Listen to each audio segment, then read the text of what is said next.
ప్రేమగల మా తండ్రి, నీ యొక్క పరిశుద్ధమైన నామమును బట్టి మీకు వందనాలు చెల్లించుకుంటున్నాను తండ్రి. గత వారం నుంచి ఈ యొక్క రోజు వరకు నీ యొక్క రెక్కల చాటున మమ్మల్ని భద్రపరిచి కాపాడి నీ యొక్క పరిశుద్ధమైన స్థలమునకు, నీ యొక్క పరిశుద్ధమైన సమాజ మందిరమునకు, దేవుని ఆలయములోనికి పరిశుద్ధులందరితో నన్ను కూడా మమ్మల్ని కూడా ఒకనిగా చేర్చి నీ నామమును స్తుతించడానికి, యథార్థముగా మిమ్మల్ని ఘనపరచడానికి, యథార్థముగా మిమ్మల్ని ఆరాధించడానికి, యథార్థముగా మిమ్మల్ని స్తుతించడానికి, ప్రార్థించడానికి సహవాసంలో రొట్టె విరుచుట ప్రభువా మాకు యథార్థమైన హృదయము అనుగ్రహించినందుకు మీకు ఎంతగానో వందనాలు, స్తుతులు, స్తోత్రములు చెల్లించుకుంటున్నాను తండ్రి. మాకిచ్చిన గొప్ప రక్షణను బట్టి మీకు ఎన్నో వేలాది స్తుతులు, స్తోత్రం చెల్లించుకుంటున్నాను తండ్రి.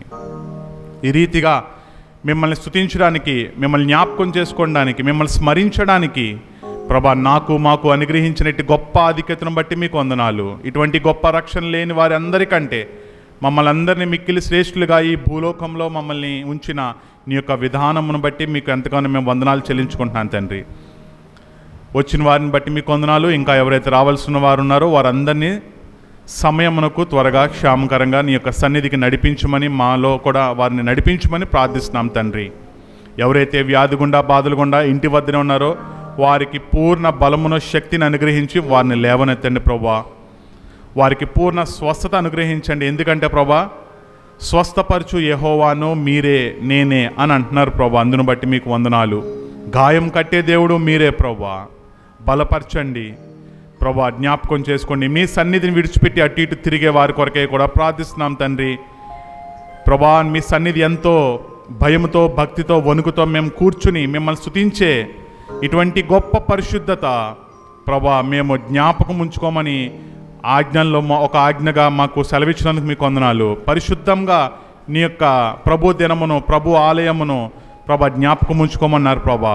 అట్టి జ్ఞానంతో ప్రభా మేము ఇక్కడ మెలకుగా ప్రభా నీ వాక్యంలో, పాటల్లో, వాక్య ధ్యానంలో, బలవర్తమానంలో, ఆరాధనలో, రొట్టె విరుచుటయందు ప్రభా, అలాగే ద్రాక్షరసం అనగా నీ రక్తంలో పాలు పంచుకునే సమయంలో కూడా నీ నామ మహిమార్థమే మేము జీవించి, నీ నామ మహిమార్థమే మేము మనస్సాక్షి కలిగి దాంట్లోకి నీ యొక్క పాత్రలోకి చెయ్యి వేసినప్పుడు మమ్మల్ని పవిత్రులుగా చేయండి ప్రభా. అపరిశుద్ధత మాలో నుండి తీసివేసి పరిశుద్ధత కలిగి మేము జీవించినట్లు మాకు ఇచ్చిన ఈ యొక్క సమయాన్ని బట్టి మీకు ఎంతగానో వందనాలు చెల్లించుకుంటున్నాను తండ్రి. నీ దాసుని అభిషేకించుకుని ఆయన చేసిన ప్రతి పరిచర్ని జ్ఞాపకం చేసుకోండి. ఛత్తీస్గఢ్, ఒరిస్సా, బీహార్ ప్రాంతంలో జరుగుతున్న ప్రతి పరిచర్ని జ్ఞాపకం చేసుకోండి. సేవకులను జ్ఞాపకం చేసుకోండి. సేవకురాలను కూడా జ్ఞాపకం చేసుకుని ఆమె చేసిన ప్రతి పరిచర్ దీవించి, ఆశీర్వదించి, నీరు కట్టి ఫలింపజేయండి ప్రభా. మీ దాసుని దూర ప్రయాణం నుంచి క్షేమకరంగా మా మధ్యలో నడిపించినందుకు మీకు ఎంతగానో వందనాలు, స్తుతులు, స్తోత్రములు చెల్లించుకుంటున్నాను తండ్రి. ప్రభా, వాక్యంలో మీరే మాతో మాట్లాడమని ఈ సమయం మీకే అర్పించుకుంటూ మీరే ఆధిపత్యం వహించుకోమని నా ప్రభువును, నా రక్షకుడైన ప్రభువైన యేసుక్రీస్తు వారి అతి పరిశుద్ధమైన నామంలో స్తుతించి, ప్రార్థించి, అడిగి వేడుకొంచున్నాం తండ్రి. ఆమేన్. నీతో సమమెవరు, నీలా ప్రేమించేదెవరు, నీలా క్షమించేదెవరు యేసయ్యా. నీలా పాపికై ప్రాణం పెట్టిన వారెవరు, నీలా పాపికై ప్రాణం పెట్టిన వారెవరు, నీతో సమమెవరు. లోక బంగారము, ధన ధాన్యాదులు ఒక పోగేసిన నీతో సరితూగున, జీవనదులన్నీయు సర్వ సంద్రములు ఒకటై ఎగసిన నిన్ను తాకగలవా. లోక బంగారము, ధన ధాన్యాదులు ఒక పోగేసిన నీతో సరితూగున, జీవనదులన్నీయు సర్వ సంద్రములు ఒకటై ఎగసిన నిన్ను తాకగలవా. నీలా పరిశుద్ధ దేవుడెవరున్నారయ్యా, నీవేగా మంచి దేవుడవు. నీలా పరిశుద్ధ దేవుడెవరున్నారయ్యా, నీవేగా మంచి దేవుడవు, నీతో సమమెవరు. పలు వేదాలలో మత గ్రంథాలలో పాపమే శోకని పరిశుద్ధుడెడి పాప పరిహారదం శిలువ మరణముంది తిరిగి లేచినట్టి దైవనరుడెవరు. పలు వేదాలలో మత గ్రంథాలలో పాపమే శోకని పరిశుద్ధుడెడి పాప పరిహారదం శిలువ మరణముంది తిరిగి లేచినట్టి దైవనరుడెవరు. నీల జాలి గల ప్రేమ గల దేవుడేడి నీవేగా విమోచకుడు. నీల జాలి గల ప్రేమ గల దేవుడేడి నీవేగా విమోచకుడు, నీతో సమమెవరు. నేను వెదుకకున్నా నాకు దొరికితివి, నే ప్రేమించకున్నా నన్ను ప్రేమించితివి. నీదు గాయాలను తరచు రేపితిని, నన్నెంత సహించి క్షమించితివి. నేను వెదుకకున్నా నాకు దొరికితివి, నే ప్రేమించకున్నా నన్ను ప్రేమించితివి. నీదు గాయాలను తరచు రేపితిని, నన్నెంత సహించి క్షమించితివి. లోక సౌఖ్యాలన్నీ ఒక చోట కుమ్మరించిన నీవేగా చాలని దేవుడవు. లోక సౌఖ్యాలన్నీ ఒక చోట కుమ్మరించిన నీవేగా చాలని దేవుడవు, నీతో సమమెవరు. నీలా ప్రేమించేదెవరు, నీలా క్షమించేదెవరు యేసయ్యా. నీలా పాపికై ప్రాణం పెట్టిన వారెవరు, నీలా పాపికై ప్రాణం పెట్టిన వారెవరు, నీతో సమమెవరు. మొదటి రాజుల గ్రంథము 11వ అధ్యాయం 4వ వచనము. దావీదు హృదయము ఎలా ఉందంటేనండి, యథార్థమైన హృదయం అంటే దేవునికి హృదయానుసారుడు. ఏ రాజుని పొగడాలన్నా దావీదునే చూసి రాజుల్ని పొగుడుతున్నారు. ఏ రాజు తప్పిపోయినా దావీదుని చూసే ఆ యొక్క తప్పిపోయిన రాజుల్ని దేవుడు దండిస్తున్నాడు. ఇక్కడ రాజు దావీదు మహారాజు అయిన దావీదు గారి కొడుకు సొలొమోను, జ్ఞాని అయిన సొలొమోను. అయితే ఇక్కడ వాక్యం ఏం సెలవిస్తుందంటే 4వ వచనం చూడండి. సొలొమోను వృద్ధుడైనప్పుడు అతని భార్యలు అతని హృదయమును ఇతర దేవతల తట్టు త్రిప్పగా అతని తండ్రి అయిన దావీదు హృదయము వలె అతని హృదయము దేవుడైన యెహోవా ఎడల యథార్థము కాకపోయెను. యథార్థమైన హృదయము ఎవరిదంటే దావీదు. దావీదు హృదయం లాగా సొలొమోను హృదయం లేదంటున్నారు. సొలొమోను తప్పిపోవడానికి కారణం ఏంటంటే 1000 మంది భార్యలు అనగా 700 మంది భార్యలు 300 మంది ఉపపత్నులు ఉన్నందుకు కాదండి. సొలొమోను తప్పిపోవడానికి ప్రధాన కారణం ఏంటంటే దేవుని వాక్యమును నిర్లక్ష్యం పెట్టాడు. దేవునితో చేయాల్సిన సంభాషణను చేయకుండా విడిచిపెట్టాడు. దేవునికి చెల్లించాల్సిన కృతజ్ఞతాస్తుతులు చెల్లించకుండా యథార్థంగా లేడు. దావీదులాగా యథార్థంగా లేడు. అయితే మహారాజైన దావీదు గారు కూడా ఒక విషయంలో తప్పిపోయాడు. అదే విషయం మనకి అదే మొదటి రాజుల గ్రంథము 15వ అధ్యాయంలో మనం చూడొచ్చు. 3వ వచనము. 4వ వచనము, 15వ అధ్యాయము 4వ వచనము. దావీదు హిత్తీయుడైన ఊరియా సంగతి తప్ప తన జీవిత దినములన్నీ యెహోవా దృష్టికి యథార్థముగా నడుచుకొనుచు యెహోవా అతనికిచ్చిన ఆజ్ఞలలో దేని విషయమందును తప్పిపోకుండెను. ఆయన రాజైన దావీదు ఊరియా విషయం తప్ప, బెత్షెబా విషయం తప్ప మరి ఏ ఆజ్ఞ విషయంలో ఆయన తప్పిపోలేదంటండి. ఇది యెహోవా సెలవిస్తున్న మాట, దేవుడే స్వయంగా చెప్తున్న మాట. ఆయన హృదయం ఎలాగుందంటే యథార్థంతో ఉందంటండి, సత్యంతో ఉందంటండి, పూర్ణ హృదయంతో పూర్ణ శక్తితో దేవుణ్ణి ఆరాధిస్తున్నాడంట. కానీ దావీదు ఆ విషయంలో తప్పిపోవాల్సి వచ్చింది. ఎందుకు తప్పిపోయాడు? అన్ని విషయాల్లో బాగున్నాడు. గొర్రెల కాపరిగా ఉన్నప్పుడు బాగున్నాడు, మనుష్యుల కాపరిగా చేసినప్పుడు అనగా రాజును చేసినప్పుడు కూడా బాగున్నాడు, బడ్జెట్ లెక్కల్లో బాగున్నాడు, ఇశ్రాయేలును పరిపాలించే పరిపాలనలో బాగున్నాడు, గొల్యాతుతో జరగవలసిన ఫైట్లో బాగున్నాడు. అతని గ్రాఫ్ హైలో ఉంది, చక్కగా ఉంది. కానీ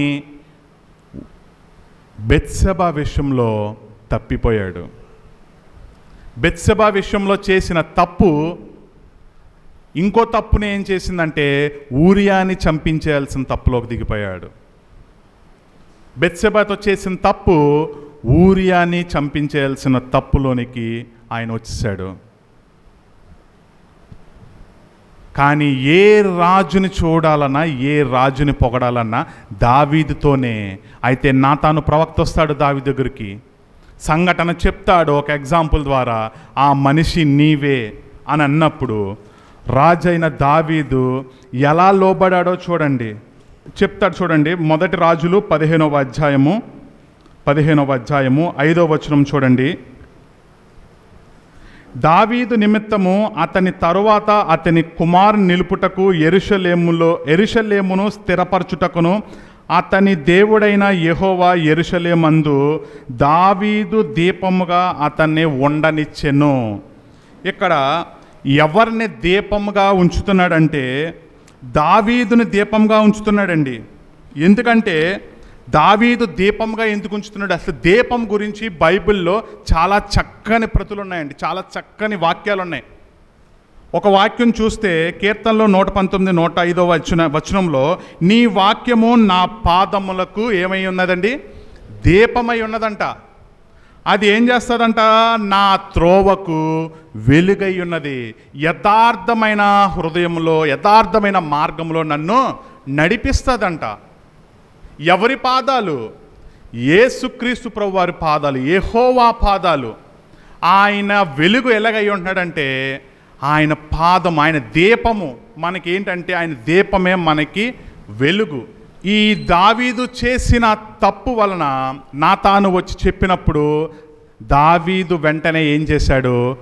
మోకరిల్లి నేను తప్పు చేశానని అక్కడికక్కడికే ఒప్పుకున్నాడు. అదే సిచ్యువేషన్లో మనం ఉంటే మనం ఎలా రియాక్ట్ అవుతాము? మనం ఒక చిన్న తప్పు చేస్తే మనం ఏం చేస్తామండి?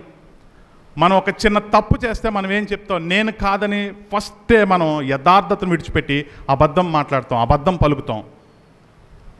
ఒక్క చిన్న విషయంలో మనం యథార్థంగా ఉండలేకపోతున్నామే.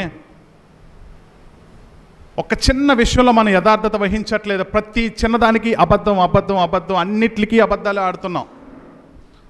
ఒక క్రమము లేని విధంగా అబద్ధాలు ఆడుకుంటూ మనం వెళ్ళిపోతాం. కానీ దేవుడు దావీదు విషయం గురించి చూస్తే ఆయన యథార్థవంతుడు. అతన్ని ఏ రాజునైనా చూడండి, 1 రాజు సౌలు, 2వ రాజు దావీదు, దావీదు తర్వాత నుంచి వచ్చిన యెరోబాము రాజు, ఆసా రాజు, తర్వాత హిజ్కియా రాజు, ఏ రాజును చూడాలన్నా దావీదు నుంచే చూస్తున్నాడు. ఇంకా ఎవరిని చూడలే. రే ఈడు బాగున్నాడంటే రే ఈడు దావీదులాగా ఉన్నాడు రా అని అంటున్నాడు. ఈడు బాగోకపోతే ఈడు పితరుడైన దావీదు అనుసరించట్లేదు అని దేవుడు ఖండిస్తున్నాడు. యథార్థమైన హృదయంతో మన యొక్క పాపములను విడిచిపెట్టాలి. అతిక్రమములు చేయువాడు ఏంటంటే ఏమవుతాడండి? వర్ధిల్లడు. అతిక్రమములు చేయువాడు ఏమవుతాడండి? వర్ధిల్లడు. అయితే ఏం చేయాలి? వాటిని ఒప్పుకొని విడిచిపెడితే ఏం పొందుతాం? కనికరం పొందుతాం, క్షమాపణ పొందుతాం. అతిక్రమంలో విడిచిపెట్టకుండా నువ్వు దేవుని మందిరంలోనికి వచ్చి ఎలా ఆరాధిస్తావు అని అడుగుతున్నాడు. దావీదు హృదయంలాగా నీ హృదయం లేదు. యథార్థంగా ప్రతి చిన్న విషయంలో అబద్ధమాడుతూ వచ్చి ఇప్పుడు దేవుని మందిరంలో కూర్చుని నా శరీరంలో నా రక్తంలో ఎలా పాలు పంచుకుంటావు? కీర్తనల గ్రంథము 51వ అధ్యాయము, కీర్తనల గ్రంథము 51వ అధ్యాయం చూడండి. తాను ఒప్పుకుంటున్న మాటలు చూడండి ఎంత ఖరాఖండిగా ఉన్నాయో. మొదటి వచనం నుంచి ఆఖరి వచనం వరకు చూడండి. ఆయన పలుకుతున్న ప్రతి మాట ఎలాగుందో చూడండి. అక్కడ ప్రధాన గాయకునికి దావీదు బెత్షెబా యొద్దకు వెళ్ళిన తర్వాత నాతానను ప్రవక్త అతని యొద్దకు వచ్చినప్పుడు అతడు రచించిన కీర్తన మొదటి వచనం చూడండి. దేవా, నీ కృప చొప్పున నన్ను కరుణింపుము, నీ వాత్సల్య బాహుల్యము చొప్పున నా అతిక్రమములను తుడిచివేయుము. ఇలాంటి ఒప్పుకోలు నీవు ఒప్పుకొని దేవుని మందిరంలో ప్రవేశిస్తున్నావా? ప్రియ సోదరుడా, ప్రియ సోదరుడు, దేవుడు ఈరోజు నేను ప్రశ్న వేస్తున్నాడు. నీ అతిక్రమములను విడిచిపెట్టి ఈ పరిశుద్ధమైన స్థలంలోనికి నీవు ఎలా ప్రవేశిస్తున్నావు? ఆ వాక్యాన్ని అట్టే పెట్టుంచి నిర్గమకాండము 20వ అధ్యాయం చూడండి. మోషేకి ఇచ్చిన 10 ఆజ్ఞలు అనగా మనకిచ్చిన 10 ఆజ్ఞలు చూడండి. ఏముందండి దాంట్లో? 8వ వచనం చూడండి. 20వ అధ్యాయం 8వ వచనం చూడండి. నిర్గమకాండము 28 ఏమని రాయబడిందండి? విశ్రాంతి దినమును పరిశుద్ధముగా ఆచరించుటకు జ్ఞాపకముంచుకో. పరిశుద్ధ స్థలమును పరిశుద్ధంగా ఆచరించుటకు జ్ఞాపకముంచుకో. దేవుని ఆలయమును పరిశుద్ధంగా ఆచరించడానికి జ్ఞాపకముంచుకో, గుర్తుపెట్టుకో, జాగ్రత్త వహించు అని చెప్తున్నాడు. సొలొమోను గారు తప్పిపోవడానికి కారణం ఏంటంటే దేవునితో చేయవలసిన సంభాషణ చేయలేదు, దేవుణ్ణి విడిచిపెట్టాడు. ఈరోజు చాలామంది దేవుని మందిరాన్ని విడిచిపెట్టి తమ సొంత పనుల్లోనికి వెళ్ళిపోతున్నారు. అయితే ఏమైంది? అలాంటి సొంత పనుల్లోనికి వెళ్ళినప్పుడు మనకి ఎలాంటి కనబడుతుందంటే దావీదికి బెత్షెబాతో చేయాల్సిన పాపము కనబడినప్పుడు మనకు కూడా రకరకాలుగా పాపాలను చూపిస్తాడు. ఎవడు? సాతానుగాడు. దేవుని మందిరాన్ని విడిచిపెట్టి నీ యొక్క వ్యక్తిగత పనుల్లోనికి పడిపోతే సాతానుగాడు నిన్ను ఎలాంటి వంకర తింకర మార్గాల్లో తిరగాలో అటువంటి మైండ్ సెట్లో నీకు నేను తీసుకెళ్తాడు. దేవుని పరిశుద్ధ స్థలము ఎలా ఆచరించమంటున్నాడండి? పరిశుద్ధంగా ఆచరించమంటున్నాడు. నేను పరిశుద్ధుడిని గనక నీవు కూడా ఎలాగ ఉండమంటున్నాడు? పరిశుద్ధంగానే ఉంటాడు. 99% ఒకలాగుండు, 1% పర్వాలేదు అనట్లేదు.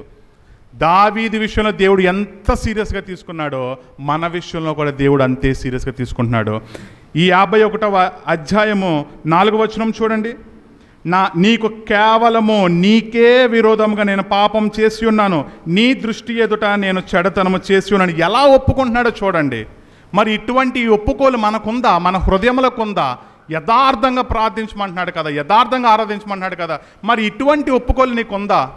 ఏమంటున్నాడండి ఇక్కడ? నీ దృష్టి ఎడుత నేను చెడుతనము చేసి ఉన్నాను. ప్రభువా, నేను చెడుతనం చేశాను, దయచేసి నాకు క్షమించు అని అడుగుతున్నామా? కీర్తనల గ్రంథము 51వ అధ్యాయము 7వ వచనం చూడండి. నేను పవిత్రుడనగునట్లు ఎలా పరిహరించమంటున్నాడండి?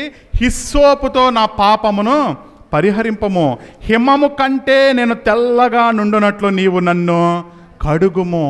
అతని ఒప్పుకోలు చూడండి, ఒక్కొక్క మాట కింద పెయిన్ఫుల్ మాటలు ఉన్నాయి. నెక్స్ట్ మాట చూడండి. ఉత్సాహ సంతోషములు నాకు వినిపింపము, అప్పుడు నీవు విరిచిన ఎముకలు హర్షించును. విరిచేసిన ఎముకలు ఏం చేయాలంటున్నాడండి దావీదు? హర్షించాలంట.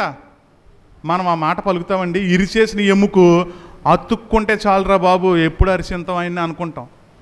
ఇరిచేసిన ఎముక ఏమనుకుంటామండి? అబ్బా క్లాప్స్ కొట్టండి అని అంటామా? ఏమని అంటాం? ఓ కట్టేయండి బాబు, 45 రోజులు కాదు 45 సంవత్సరాలు కట్టేసినా పర్లేదు, ఎముకు అతుక్కోవాలంటున్నాం. కానీ ఇక్కడ దావీదు ఏమంటున్నాడు? విరిచిన ఎముకలు నిన్ను హర్షించాలని అంటున్నాడు. ఇటువంటి ఒప్పుకోలు నీకుందా ప్రియ సహోదరుడా, ప్రియ సహోదరి? నెక్స్ట్ చూడండి 11వ వచనము. నీ సన్నిధిలో నుండి నన్ను త్రోసివేయకము, నీ పరిశుద్ధాత్మను నా యొద్ద నుండి తీసివేయకము. ప్రభువా నన్ను తొయ్యకు, ప్రభువా నన్ను తొయ్యకు, నేను ఉండలేను ప్రభువా, నీవే నాకు కావాలని అంటున్నాడు దావీదు. అతను తప్పు చేసిన తర్వాత ఒప్పుకున్నాడు, వాటిని విడిచిపెట్టాడు. అతిక్రమములు విడిచిపెట్టాలి, ఒప్పుకోవడమే కాదు, ఒప్పుకున్న తర్వాత వాటిని తిరిగి మళ్ళీ మనం దాని వైపుకు వెళ్ళకూడదు. దావీదు అలాగే ఒప్పుకున్నాడు. లాస్ట్ వచనం చూడండి. అప్పుడు నీతియుక్తములైన బలులను, దహన బలులను, సర్వాంగ హోమములు నీకు అంగీకృతములగును. ప్రభువా, ఇప్పుడు నువ్వు చేసే ఆరాధన అంగీకరించబడుతుంది. ఇప్పుడు నువ్వు పెట్టే పాత్రలోని చెయ్య అంగీకరించబడుతుంది, లేకపోతే అది అంగీకరించబడదు. దావీదు ఒక్క తప్పు చేశాడు, ఇంకొక ఛాన్స్ ఇచ్చాడు దేవుడు. చూడండి ఒక్కసారి, దాన్ని చూసుకుని మనం ముగించుకుందాం.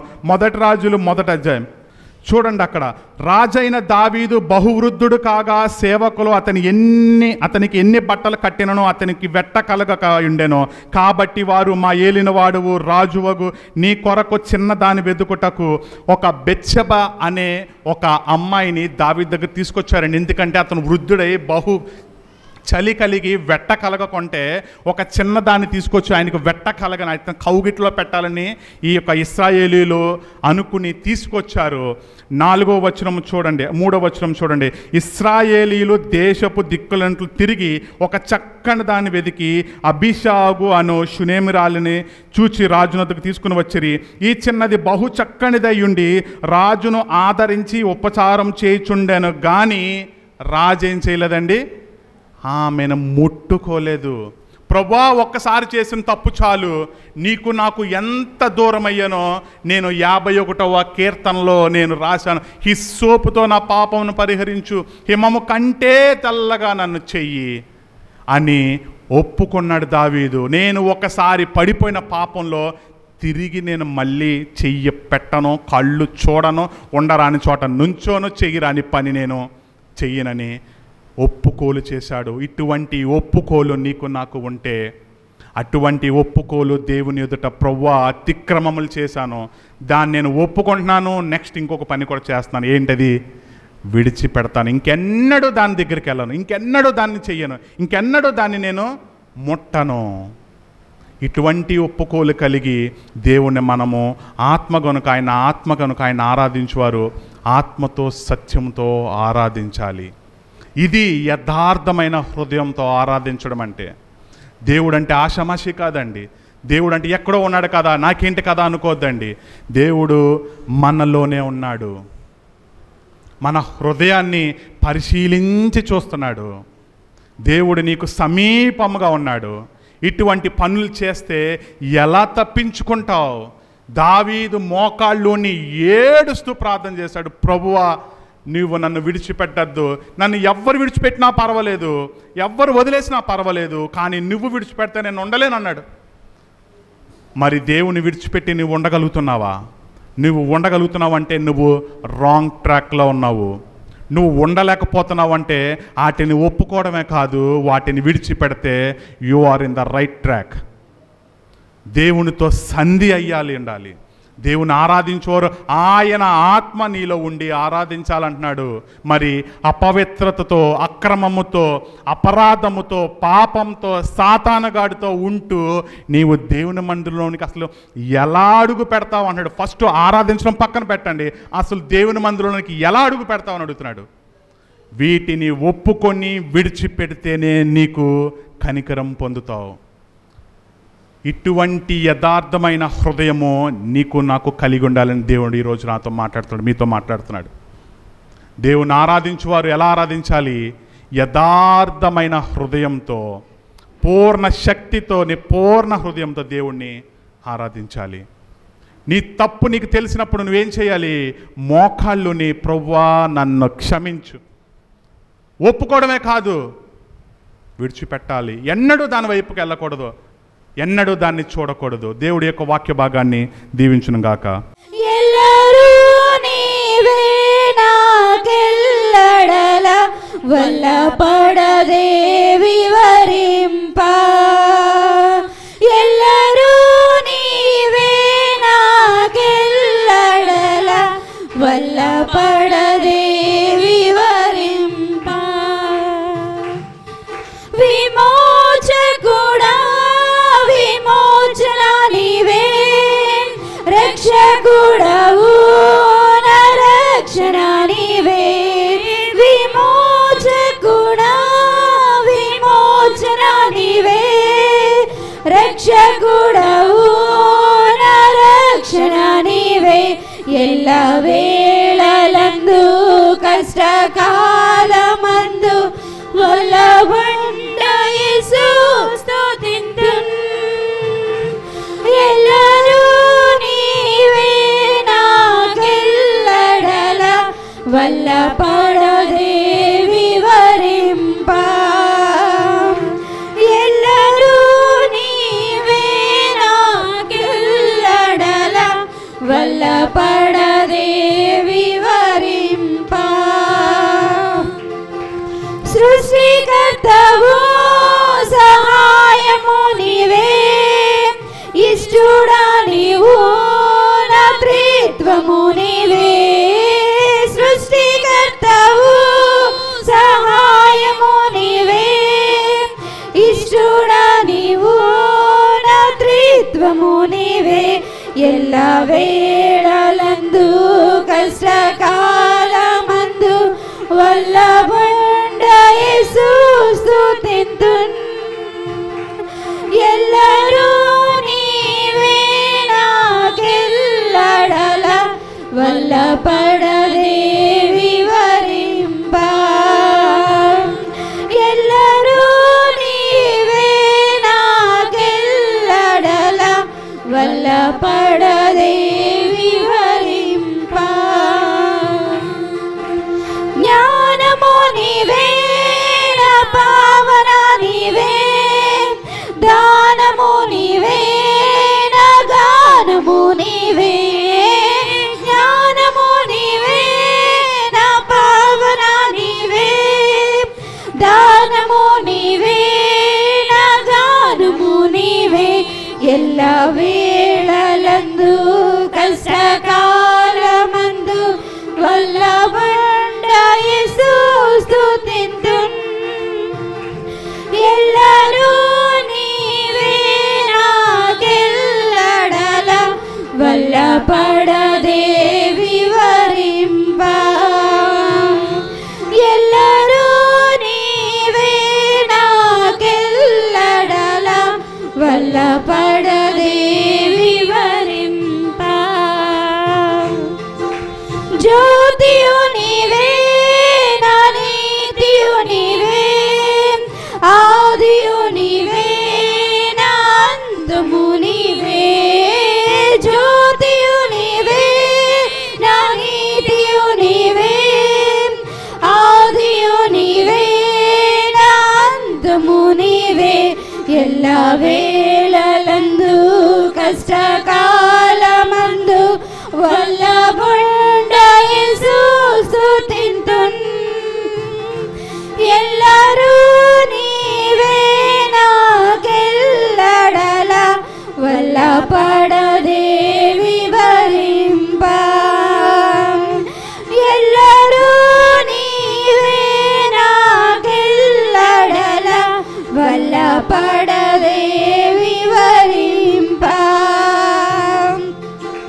నిత్యుడా నీవే నా సత్యుడా నీవే స్తోత్రము నీవే నా నేత్రము నీవే నిత్యుడా నీవే నా సత్యుడా నీవే స్తోత్రము నీవే నా నేత్రము నీవే ఎల్ల వేళలందు కష్టకాలమందు వల్లబడ్డ యేసు స్తుతింతున్ ఎల్లరూ నీవే నాకెల్లడల వల్లపడదే వివరింప ఎల్లరూ నీవే నాకెల్లడల వల్లపడదే వివరింప జీవము నీవే నా దేవుడా నీవే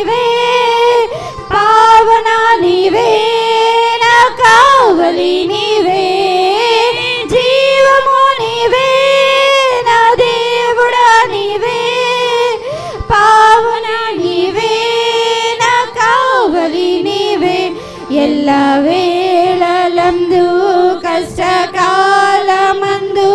వల్లభుండ యేసు స్తుతింతున్. ఎల్లరూ నీవే నాకెల్లడల వల్లపడదే వివరింప. ఎల్లరూ నీవే నాకెల్లడల వల్లపడదే వివరింప. కాంతియు నీవే నా శాంతియు నీవే సంతస నీవే నా కంతయు నీవే. కాంతియు నీవే నా శాంతియు నీవే సంతస నీవే నా కంతయు నీవే. ఎల్ల వేళలందు కష్టకాలమందు వల్లభుండ యేసు స్తుతింతున్. ఎల్లరూ నీవే నాకెల్లడల వల్లపడదే వివరింప. ఎల్లరూ నీవే నాకెల్లడల వల్లపడదే వివరింప. నిత్య నివాసములో ఉన్న మనము ఏమి పొందుకుంటాము, ఏమిటి ఆ నిత్య నివాసములో ఉన్న వాగ్దానం ఏమిటి అన్న విషయాన్ని ఈరోజు మనం చూడబోతున్నాం. అటైనింగ్ ఇటర్నల్ రెస్ట్ అంటారనమాట. ఆ నిత్య నివాసములో మనం పొందుకునేది ఏంటి? నిత్యమైన శాశ్వతమైన విశ్రాంతి. ఆ విశ్రాంతిని గూర్చిన విషయాలు మనం ఈరోజు చూడబోతున్నాము. దానికి సహాయకరముగా హెబ్రీలకు రాసిన పత్రిక 4వ అధ్యాయములో 1 నుండి ఆయన యొక్క విశ్రాంతిలో ప్రవేశించుదమను వాగ్దానము ఇంకా నిలిచి ఉండగా మీలో ఎవడైనను ఒకవేళ ఆ వాగ్దానము పొందకుండా తప్పిపోవునేమో అని భయము కలిగి ఉందము. వారికి ప్రకటింపబడినట్లు మనకును సువార్త ప్రకటింపబడెను గాని వారు వినిన వారితో విశ్వాసము గలవారై కలిసి ఉండలేదు గనుక విన్న వాక్యము వారికి నిష్ప్రయోజనమైనదాయను. కాగా జగత్తు పునాది వేయబడినప్పుడే ఆయన కార్యములన్నీ సంపూర్తి అయ్యున్నను. ఈ విశ్రాంతిని గూర్చి నేను కోపముతో ప్రమాణము చేసినట్టు వారు నా విశ్రాంతిలో ప్రవేశింపరు అని ఆయన చెప్పిన మాట అనుసరించి విశ్వాసులమైన మనము ఆ విశ్రాంతిలో ప్రవేశించుచున్నాము. మరియు దేవుడు 7వ దినమందు తన కార్యములన్నింటినీ ముగించి విశ్రమించెను అని 7వ దినము గూర్చి ఆయన ఒక చోట చెప్పి ఉన్నాడు. ఇదియోగాక ఈ చోటనే వారు నా విశ్రాంతిలో ప్రవేశింపరు అని చెప్పి ఉన్నారు. కాగా ఎవరో కొందరు విశ్రాంతిలో ప్రవేశించుదరన్నమాట నిశ్చయము గనుక ముందు సువార్త వినిన వారు అవిధేయత చేత ప్రవేశింపలేదు గనుకను నేడు మీరు ఆయన మాట వినిన యెడల మీ హృదయములను కఠినపరచుకొనకుడని వెనుక చెప్పబడిన ప్రకారము ఇంతకాలమైన తరువాత దావీదు గ్రంథములో నేడని ఒక దినము నిర్ణయించుచున్నాడు. యెహోషువ వారికి విశ్రాంతి కలుగజేసిన యెడల ఆ తరువాత మరి ఒక దినము గూర్చి ఆయన చెప్పకపోవును. కాబట్టి దేవుని ప్రజలకు విశ్రాంతి నిలిచి ఉన్నది. ఎందుకనగా దేవుడు తన కార్యములను ముగించి విశ్రమించిన ప్రకారము ఆయన యొక్క విశ్రాంతిలో ప్రవేశించిన వాడు కూడా తన కార్యములను ముగించి విశ్రమించును. కాబట్టి అవిధేయత వలన వారు పడిపోయినట్లుగా మనలో ఎవడునూ పడిపోకుండా ఆ విశ్రాంతిలో ప్రవేశించుటకు జాగ్రత్త పడుదము. ఎందుకనగా దేవుని వాక్యము సజీవమై బలము గలదై రెండంచుల ఎటువంటి ఖడ్గము కంటెను వాడిగా ఉండి ప్రాణాత్మ దేహములను కీళ్లను మూలుగలను విభజించినంత మట్టుకు దూరుచు హృదయం యొక్క తలంపులను ఆలోచనలను శోధించుచున్నది. మరియు ఆయన దృష్టికి కనబడని సృష్టము ఏదియూ లేదు. మనము ఎవనికి లెక్క అప్పచెప్పవలసి ఉన్నదో ఆ దేవుని కనులకు సమస్తమును మరుగులేక తేటగా ఉన్నది. ఆకాశ మండలము గుండా వెళ్ళిన దేవుని కుమారుడైన యేసు అను గొప్ప ప్రధాన యాజకుడు మనకు ఉన్నాడు గనక మనము ఒప్పుకొనిన దానిని గట్టిగా చేపట్టుదము.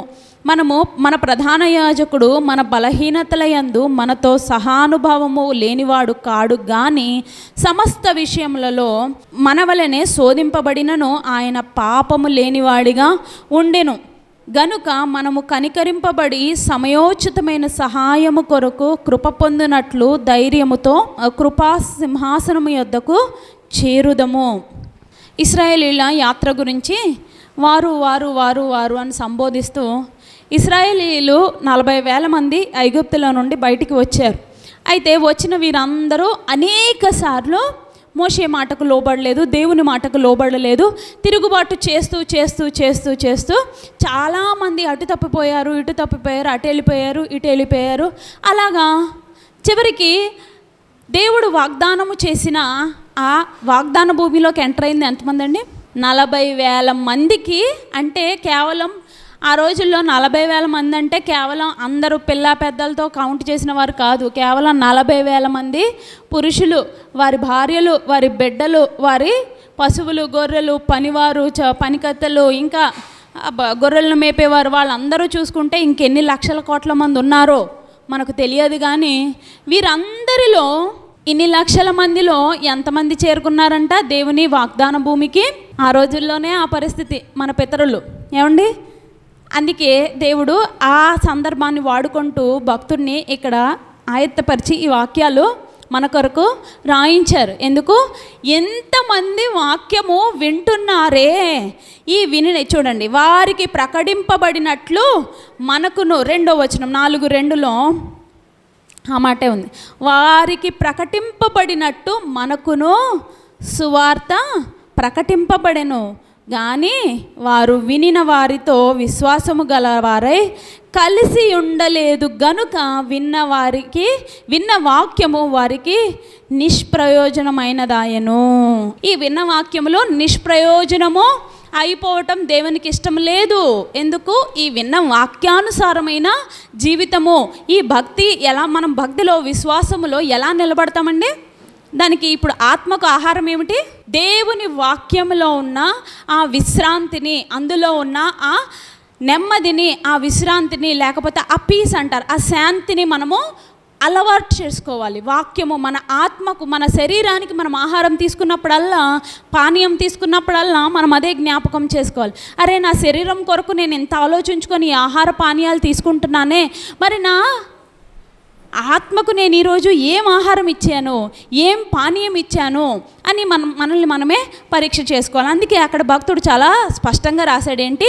ఇచ్చిన ఈ వాగ్దానములో నుండి మీరు పడిపోతారేమో, ఈ వాగ్దానము పొందకుండా. ఏంటంటే ఆ వాగ్దానము, ఆయన యొక్క విశ్రాంతిలో ప్రవేశించుదాము.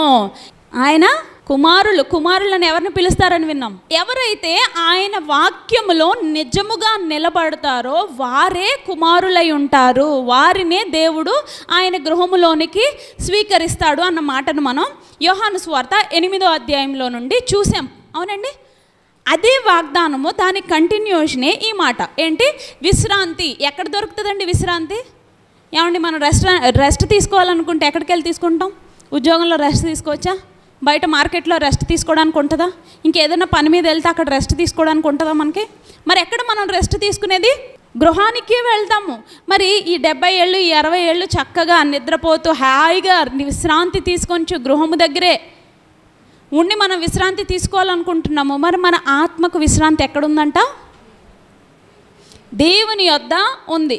ఆ దేవుని యొద్ద ఆయన నిత్య నివాసములోనికి ఎంటర్ అవ్వాలంటే ఒక టికెట్ కావాలి. ఆ టికెట్ ఏంటి? ఆయన వాక్యములో, ఆయన విశ్రాంతిలో నిజముగా నిలబడి ఉన్నవారికే ఆయన గృహాన్ని, ఆయన నివాసము ఇస్తాను అని ఆయన చాలా స్పష్టంగా యోహాను సువార్తలో స్వయంగా యేసుక్రీస్తు ప్రభువారే చెప్పారు. ఇక్కడ ఈ హెబ్రీయులకు రాసిన పత్రికలో పౌలు భక్తుడు కూడా అదే చెప్తున్నాడు.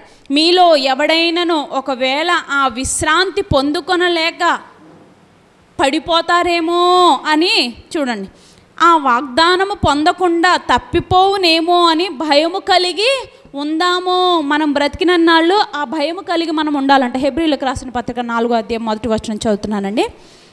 చూడండి, మళ్ళీ కూడా చదువుతాను. ఆయన యొక్క విశ్రాంతిలో ప్రవేశించుదు మనం వాగ్దానము ఇంకా నిలిచి ఉండగా మీలో ఎవడైనను ఒకవేళ వాగ్దానము పొందకుండా తప్పిపోవునేమో అని భయము కలిగి ఉందాము అంటున్నాడు అనమాట. భక్తుడు మనకి హెచ్చరిస్తున్నాడు. ఏమని? నానాటికి మనము ఈ వాగ్దానము ఏంటి? వాగ్దానము నిత్య నివాసములో ఆయనతో మన ఆత్మలు సేద తీరాలి, ఆయనతో సంతోషించాలి, ఆయన నిత్య నివాసములో నిత్య విశ్రాంతిలోనికి మనము కూడా వెళ్ళాలని మన ఆత్మలకు మనము ఆహారము పెడుతూ మన ఆత్మలకు అటువంటి ఎక్సర్సైజ్ మనము ఇవ్వాలి. ఏంటా ఎక్సర్సైజు? వాక్యం. అదే చెప్పాడు అక్కడ. అందుకే వారికి అంటే మన పితరులైన ఇశ్రాయేలీలకు కూడా విశ్వాసమును గూర్చిన వాక్యములో అనేకము ప్రకటింపబడినను వారు విని ఉండలేదు గనుక వారు ఆ వాగ్దాన భూమిలోనికి ప్రవేశింపలేకపోయారు. మరి అదే పరిస్థితి మనకు కూడా వచ్చేస్తుందేమో. దయచేసి అక్కడ దేవుడు కోపం వచ్చి ఇశ్రాయేలీల మీద అంటాడు, వీరెవ్వరూ నా మాట వినలేదు కనుక వీరు నా విశ్రాంతిలోనికి ప్రవేశింపకుండా నేను వీరిని శపిస్తున్నానని కీర్తనల గ్రంథము 95వ అధ్యాయము 11వ వచనంలో మనకు ఆ మాట కనబడుతుంది. నేను కోపముతో ప్రమాణము చేసినట్టు వారు నా విశ్రాంతిలో ప్రవేశింపరని చెప్పిన మాట అనుసరించి విశ్వాసులమైన మనం ఏం కలిగి ఉండాలంట? ఆ విశ్రాంతిలో ప్రవేశించుచున్నాము. అది ఈ రెస్ట్లో ఉన్న సంతోషం ఎవరికి అర్థమవుతుందంటే నిజంగా ఆయన మీద ఆధారపడము, లేకపోతే ఆయన దగ్గర సేద తీరటము, లేకపోతే నీ ప్రతి పరిస్థితిలో నీవు దేవునితో సహవాసము కలిగి ఉన్నప్పుడే ఈ వాక్యం యొక్క గూఢార్థము మనకు అర్థమవుతుంది. ఎప్పుడు అర్థమవుతుంది? దేవుని మీద ఆనుకోవడం మనం నేర్చుకోవాలి. ఆయన మీదే మన సంపూర్ణ భారమును వేయటం మనము నేర్చుకోవాలి. అప్పుడే మనకు ఈ విశ్రాంతిలో ఉన్న మాధుర్యం ఏమిటో మనకు అర్థమవుతుంది. అదే కదా దేవుడు కూడా ఏం చేశాడు? 6 దినములు సృష్టి అంతటిని సృష్టించేసి 7వ దినము ఆయన విశ్రాంతి తీసుకున్నాడు. ఎవరి దగ్గర? ఎవరిలో విశ్రాంతి? దేవునిలో. నీకు రక్షణ ఇచ్చి నిన్ను కాపాడుకొని నిన్ను ప్రేమించి నిన్ను చేరదీసి ఆయన నిత్య నివాసములో చోటిచ్చిన ఆ దేవునిలో నీవు విశ్రాంతి పొందుకోవాలంట. ఇంకా వేరే చోట ఎక్కడ మనకి విశ్రాంతి అనుకున్నది విశ్రాంతి కాదు, సమయం వేస్ట్ చేసుకోవడం తప్ప మరి అక్కడ ఏమీ కూడా ఉండదు. అదంతా కూడా నిష్ప్రయోజనమే. అయితే చూడండి 6-7 వచనాలు చూసుకొని మనం కిందకి వెళ్దాం. ఎవరో కొందరు విశ్రాంతిలో ప్రవేశించుదురను మాట నిశ్చయము గనుక ముందు సువార్త వినిన వారు అవిధేయత. ఇదంతా మనకి అది ఇశ్రాయేలీల గురించి చెప్తున్నాడు అనమాట. ఎవరో కొందరు ఖచ్చితంగా వెళ్తారు. అయితే ముందు విన్నవారు ఏం చేశారు? వారు అవిధేయత వలన వారు ప్రవేశింపలేకపోయారు అని దావీదు భక్తుడు కూడా చేశాడు. మరి వారు ఆ ఇశ్రాయేలీలకు విశ్రాంతి ఎవరి ద్వారా కలిగిందంట? యెహోషువ వారికి విశ్రాంతి చేసిన ఎడల ఆ తరువాత మరి ఒక దినమును గూర్చి ఆయన చెప్పకపోవును. కాబట్టి దేవుని ప్రజలకు విశ్రాంతి ఏంటంట? నిలిచి ఉన్నది. దేవుని ప్రజలు అంటే ఆయన వాక్యమును వింటూ ఆయన వాక్యమునకు లోబడుచు ఆయనకు నిత్యము నమ్మకముగా ఉండి ఆయన ఆజ్ఞలను గైకొనుచు ఆయన వాక్యములో నిలబడిన నీకు నాకు వాక్యములు వింటూ దాన్ని నిష్ప్రయోజనం కానియకుండా వాక్యాన్ని మనం ఎక్సర్సైజ్ చేయడం నేర్చుకోవాలి. ఎలా ఎక్సర్సైజ్ చేస్తామండి? వాక్యాన్ని విన్న వాక్యాన్ని మనం నెమరు వేసుకోవాలి. వాక్యానుసారమైన జీవితం మనం కలిగి ఉండడం చాలా చాలా ప్రాముఖ్యం. ఎందుకు? ఏ రోజు ఎవరికి ఇన్విటేషన్ వస్తుందో తెలియదు. మరి ఆ చివరి గడియ వరకు ఆయనతో నమ్మకంగా ఉండటము చాలా ఇంపార్టెంట్. అక్కడ అదే చెప్తున్నాడు. కాబట్టి దేవుని ప్రజలకు విశ్రాంతి నిలిచి ఉన్నది. ఎందుకనగా తన కార్యములను ముగించి విశ్రమించిన ప్రకారము, దేవుడు తన కార్యములను ముగించి విశ్రమించిన ప్రకారము ఆయన యొక్క విశ్రాంతిలో ప్రవేశించిన వాడు కూడా తన కార్యములను ముగించి విశ్రమించును. అదంట. మనము భూమి మీదకి కొన్నాళ్ల మట్టుకే పిలువబడ్డాము. మనం యాత్రికుని ప్రయాణం పుస్తకం చదివితే మీకు అర్థమైపోద్ది కదండి. ఆ యాత్రికుని పుస్తకంలో మనకు కనబడతారు, చాలామంది కనబడతారు. మన ప్రయాణమేనంటే ఇదంతా కూడా కేవలము ప్రయాణము, ట్రావెలింగ్. ఒక చోట నుంచి ఒక చోటకి గమ్యం చేరే వరకు మనం ప్రయాణం చేస్తూనే ఉండాలి. అక్కడ అదే చెప్తున్నాడు. తన కార్యములని ఈ గమ్యంలో కొన్ని గోల్స్ ఉంటాయి, ఫ్యామిలీ రెస్పాన్సిబిలిటీస్ ఉంటాయి. ఇవన్నిటినీ, ఇంటి బాధ్యతలను, భక్తి బాధ్యతలను, మన బాధ్యతను, మన ఆత్మకు ఇవ్వవలసినవన్నిటినీ ఇస్తూ మన భక్తిని కాపాడుకుంటూ నానాటికి ఆయనకు మనము సమీపమవుతూ ఉండాలి. చివరికి మన రేస్ని మనం ముగించాలి. ఎండ్కి ఇప్పుడు ఎండ్ చేయడము, కంప్లీట్ చేయటానికి తేడా ఉంది. ముగించడానికి, ఆపివేయటానికి, ఎండ్ అంటే ఆపివేయటానికి, ముగించడానికి తేడా ఉంది. అవునండి, మన రేస్ని ఆపేయడానికి, ముగించడానికి తేడా ఉంది. ముగించడం అంటే ఏంటి? తన కార్యములన్నిటినీ చేసి ముగించాడు. ఎండ్ అంటే ఏంటి? సగంలో ఆపేసి దాన్ని అలా అర్ధంతరంగా ఎటు కాకుండా అలా వెళ్ళిపోతాం. అది కాదుగా దేవుడు దానికోసం మనల్ని పిలవలేదు. పౌలు భక్తుడు చక్కగా రాశాడు, నా విశ్వాసమును నేను కాపాడుకుంటుని నా పరుగు నేను కడముట్టించి తిని. మన విశ్వాసంలో కూడా మనము ఆ ధైర్యము కలిగి ఉండాలి. నేను చివరి వరకు నా పరుగును నేను కడముట్టిస్తాను, అప్పటి వరకు దేవునితో నేను నమ్మకంగా ఉంటాను అని అనుదినము మనము ప్రార్థన చేసుకోవాలి. దేవుడిచ్చిన ఈ వాగ్దానమును పట్టుకొని మనము అనునిత్యము ఆయనకు మనము స్తుతులు చెల్లించుకోవాలి. ఎందుకంటే ఇది అందరికీ ఉన్న వాగ్దానము కాదండి. ఎవరైతే ఆయనలో నిలబడి ఉన్నారో వారికి మాత్రమే ఆయన ఇచ్చే వాగ్దానం. అందుకే ఆ వాక్యములో నిలబడాలని భక్తుడు ఇదంతా అయిపోయిన తర్వాత చివరిగా చక్కగా రాశాడు. ఏంటి? ఎందుకనగా దేవుని వాక్యము సజీవమై బలము గలదే, రెండంచుల గల ఎటువంటి ఖడ్గము కంటేను వాడిగా ఉండి ప్రాణాత్మలను, కీళ్లను, మూలుగులను విభజించినంత మట్టుకు దూరుచు హృదయం యొక్క తలంపులను, ఆలోచనలను శోధించుచున్నది. మరియు ఆయన దృష్టికి కనబడని సృష్టం ఏదీ లేదు. మనం ఎవనికి లెక్క అప్పచెప్పవలసి ఉన్నదో ఆ దేవుని కనులకు సమస్తము మరుగులేక తేటగా ఉన్నది అంటున్నాడు. అంటే ఏం చెప్తున్నాడంటే ఈ వాక్యంలో మనము నిలబడటము చాలా అవసరము. ఎందుకంటే దేవుని వాక్యము రెండంచుల వల్ల ఏ ఖడ్గము కంటే చాలా వాడి అయినది అంటున్నాడంటే మన హృదయములలోకి, మన మూలుగులలోనికి కూడా చొచ్చుకుపోయి మన హృదయాంతరంగములలో నీ ఇరుగు పొరుగు వారు, నీ తల్లిదండ్రులు, నీ భార్య, నీ భర్త, నీ బిడ్డలు, నీ బంధువులు, నీ కుటుంబీకులు ఎవ్వరూ చూడలేని వాటన్నిటిని ఎవరు చూస్తున్నారంట? మనము ఎవనికి లెక్క అప్పచెప్పవలసి ఉన్నదో వానికి సమస్తము చాలా క్రిస్టల్ క్లియర్, తేటగా, అంటే ఏంటి?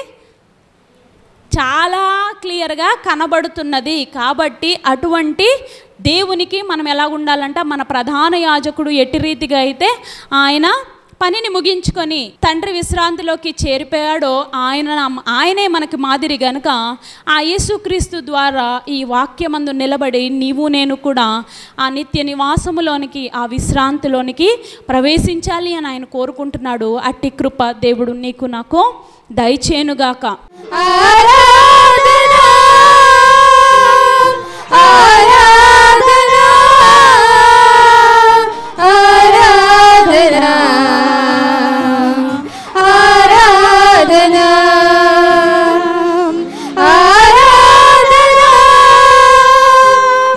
ఆరాధనా ఆరాధనా ఆరాధనా ఆరాధనా. తన వాక్యముతో నన్ను నింపిన యేసయ్యకే ఆరాధనా ఆరాధనా. తన వాక్యముతో నన్ను నింపిన యేసయ్యకే ఆరాధనా ఆరాధనా ఆరాధనా ఆరాధనా ఆరాధనా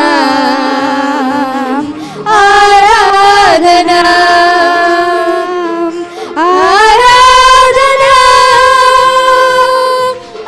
ఆరాధనా ఆరాధనా ఆరాధనా ఆరాధనా. తన రక్తముతో నన్ను కడిగిన యేసయ్యకే ఆరాధనా ఆరాధన తన రక్తముతో నన్ను కడిగిన యేసయ్యకే ఆరాధన ఆరాధన ఆరాధన ఆరాధన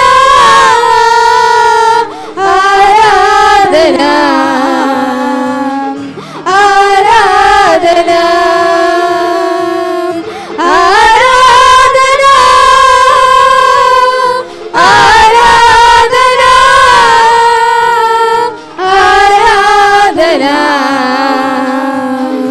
ఆరాధన నా కన్నుల కన్నీరు తుడచిన యేసయ్యకే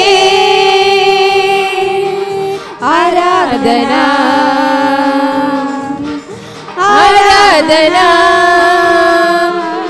నా కన్నుల కన్నీరు తుడచిన యేసయ్యకే ఆరాధన ఆరాధన ఆరాధన ఆరాధన ఆరాధన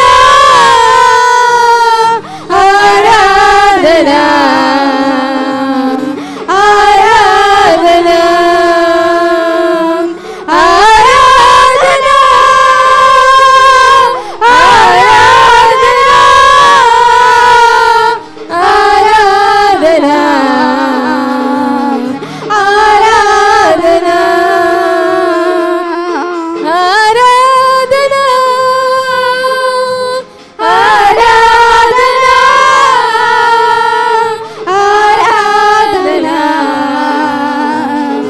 ఆరాధన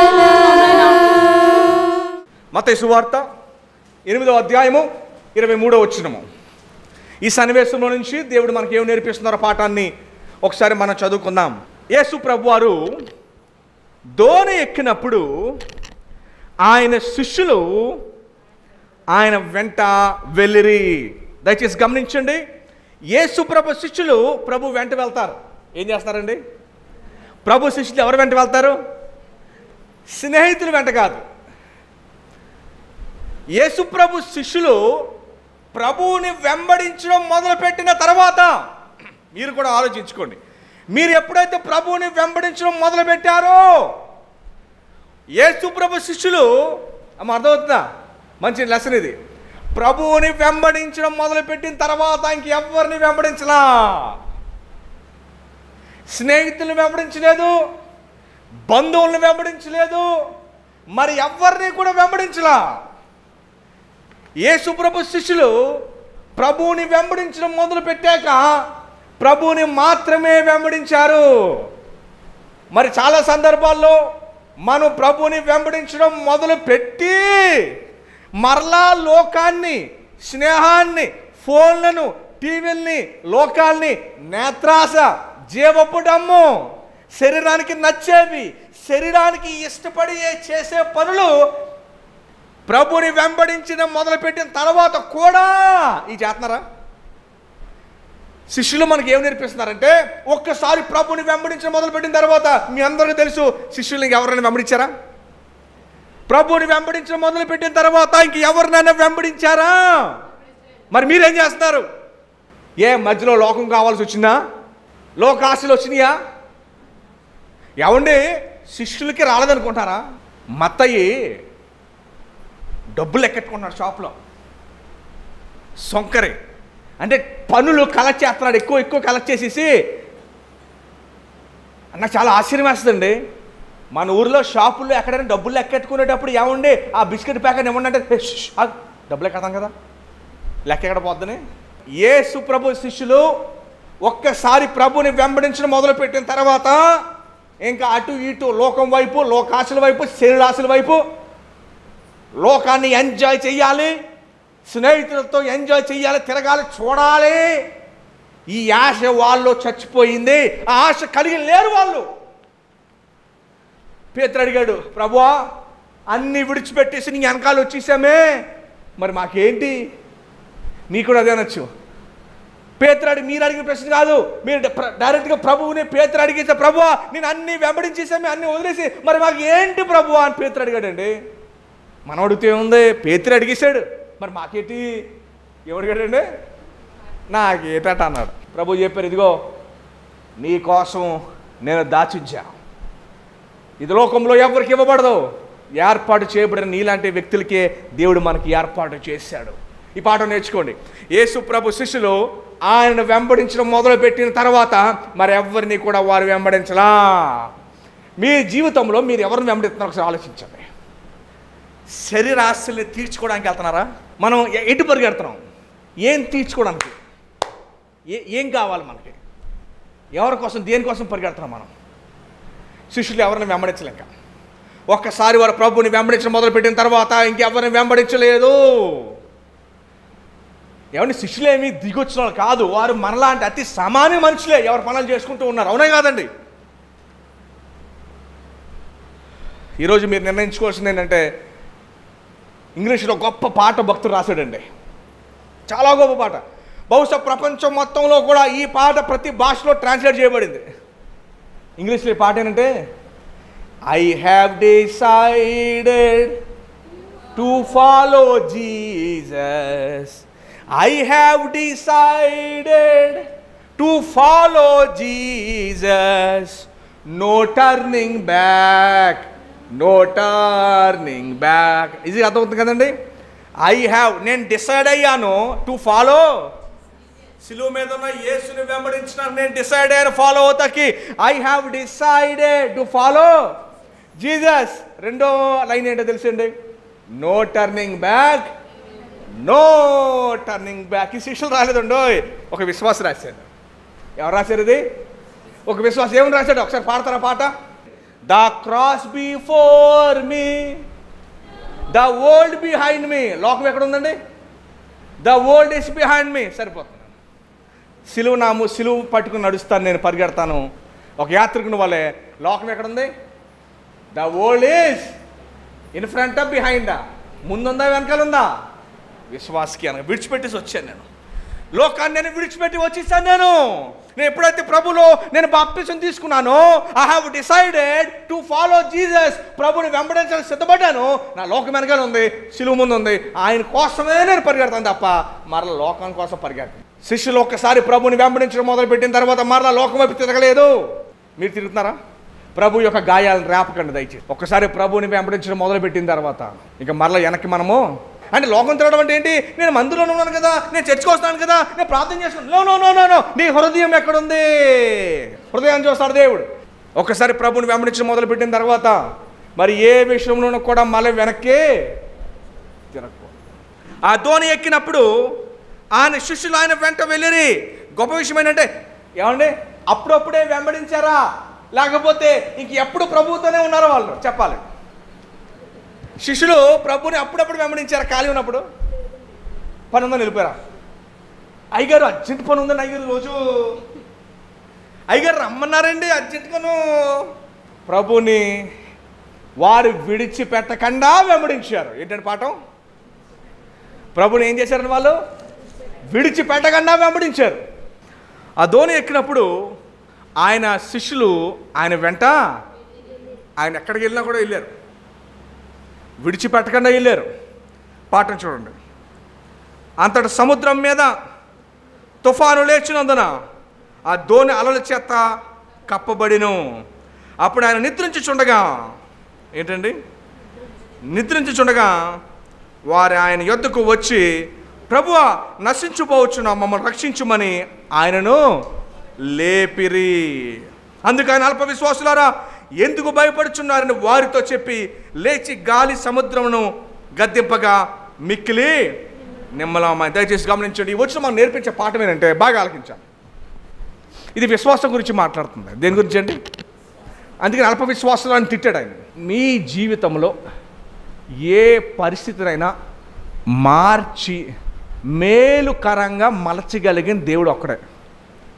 మీరు శతవిధాల పైన కింద ఏం చేసినా కూడా మీ జీవితంలో మంచి ఏరుకోరి తీసుకురాగలిగింది ఆయన ఒక్కడే. మీరు కష్టాలు, చిరాకులో, శ్రమల్లో, ఇబ్బందులో, టెన్షన్లో ఉన్నప్పుడు మానవుని యొక్క నైజం ఏంటంటే మనుషుల మీద ఆధారపడుతూ అటు ఇటు తిరగడం మానవుడి యొక్క నైజం. కానీ ఇప్పుడు విశ్వాసులుగా మనం ఏం నేర్చుకోవాలి అంటే నాతో పాటు నా ప్రభు అన్నాడు, ఆయన చూసుకుంటాడు, ఆయన చిత్తాన్ని బట్టి నేను పోతా.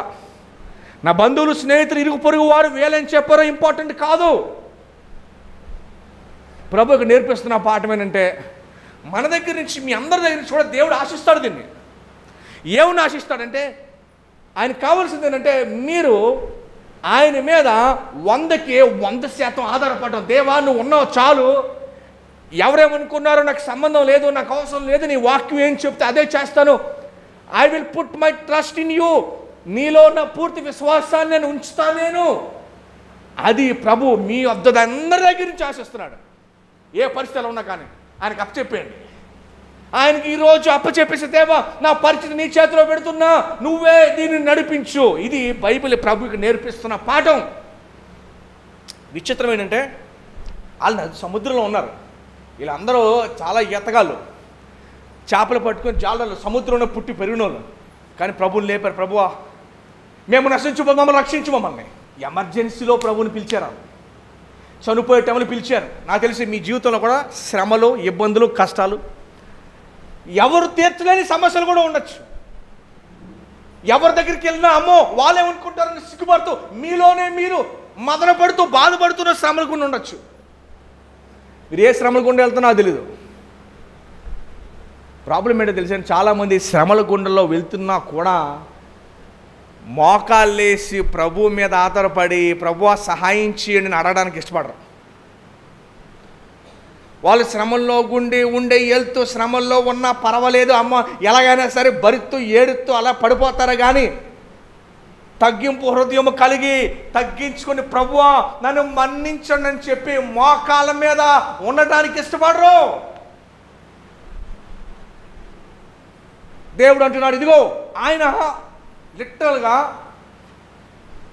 మనతో ప్రాబ్లం ఏంటంటే నేను చూసేసుకుంటాను, ఏం పర్లేదు. ఇది మన హృదయంలో ఉండే ప్రాబ్లం.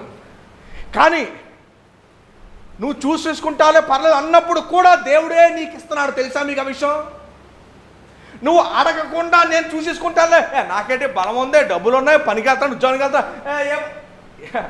అలా నువ్వు అనుకున్నప్పుడు కూడా, నువ్వు అడగకపోయినా కూడా ఇచ్చి నడిపిస్తున్నాడు. మీరు అడగకపోయినా కూడా మీరు సెల్ఫ్ సఫిషియన్సీ అని అంటారు. సెల్ఫ్ సఫిషియన్సీ అంటే నాకు నేను చాలు, ఈ విషయం మీద నేను ప్రార్థన చేయనవసరంలా, నా బలం నాకు ఉంది, నా జ్ఞానం నాకు. దయచేసి గమనించండి. అలా మీరు అనుకుని జీవిస్తున్నప్పుడు కూడా దేవుడే మిమ్మల్ని నడిపిస్తున్న విషయం మర్చిపోతుంది. అలా నడిపిస్తున్నప్పుడు కూడా దేవుడే మిమ్మల్ని నడిపిస్తున్నాడు అన్న విషయాన్ని మర్చిపోవద్దు. ఎందుకంటే మనలో చాలామంది మానవ నైజం ఏంటంటే నా జ్ఞానం ఉంది, దేవుడు బుర్ర ఇచ్చాడు, నా బలం ఇంకెట్టుగా మాట్లాడితే ఏమంటారు తెలుసా, నా డబ్బులు నా ఇష్టం, నేను కష్టపడి సంపాదించాను, నేను కష్టపడి చేసుకున్నా, మీరెవరని చెప్పడానికి. దయచేసి గమనించండి. అలాంటి టైంలో కూడా నువ్వు గర్వంతో ఉన్నప్పుడు, ఈగోతో ఉన్నప్పుడు, అలాంటి టైముల్లో కూడా దేవుడే నీకు ఇచ్చి నడిపిస్తాడన్న విషయం మీకు తెలుసా?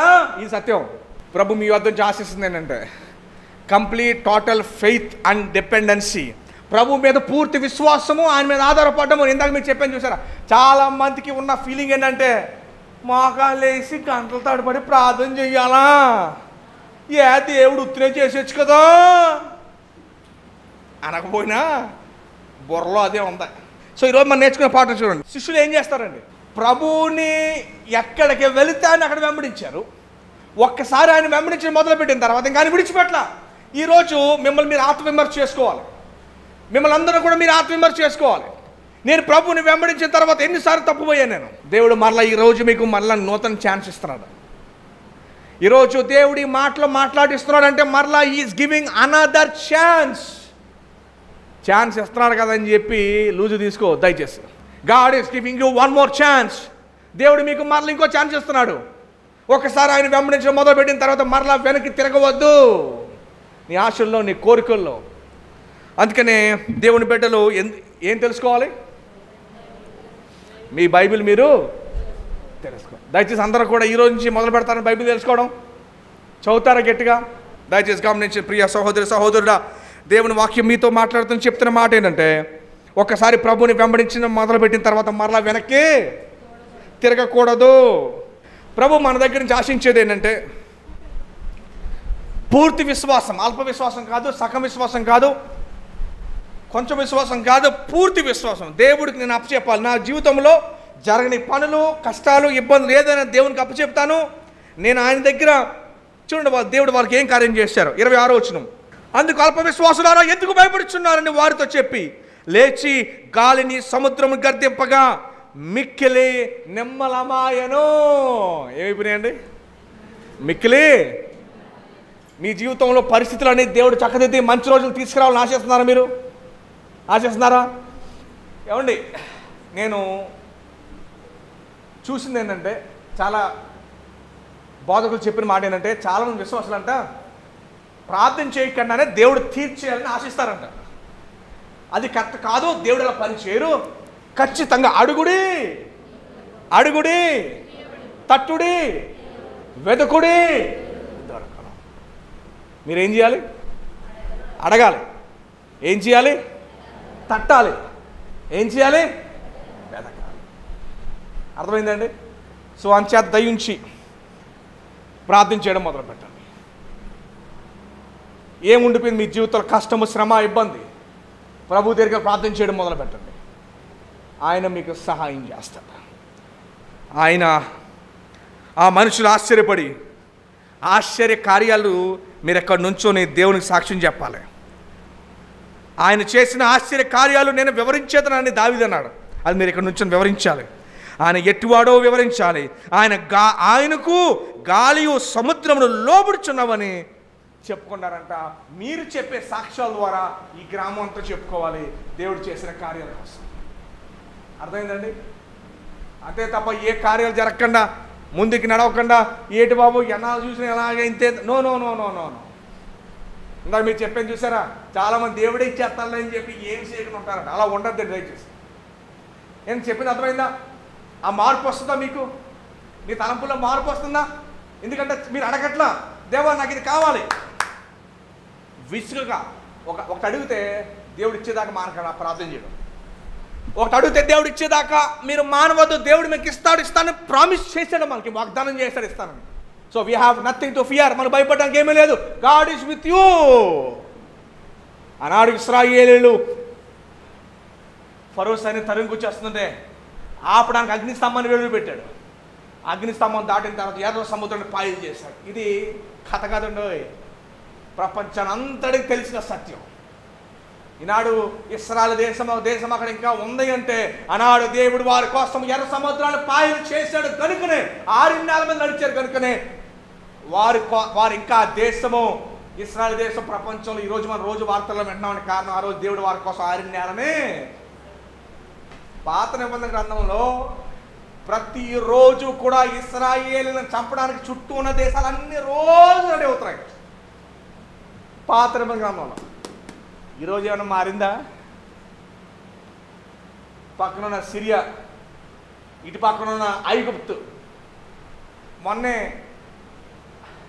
హెజ్బొల్లా బ్యాచ్ లెబనాన్లో ఉంటారు, రీసెంట్గా స్టార్ట్ అయింది. ఇరాన్తో స్టార్ట్ అయింది.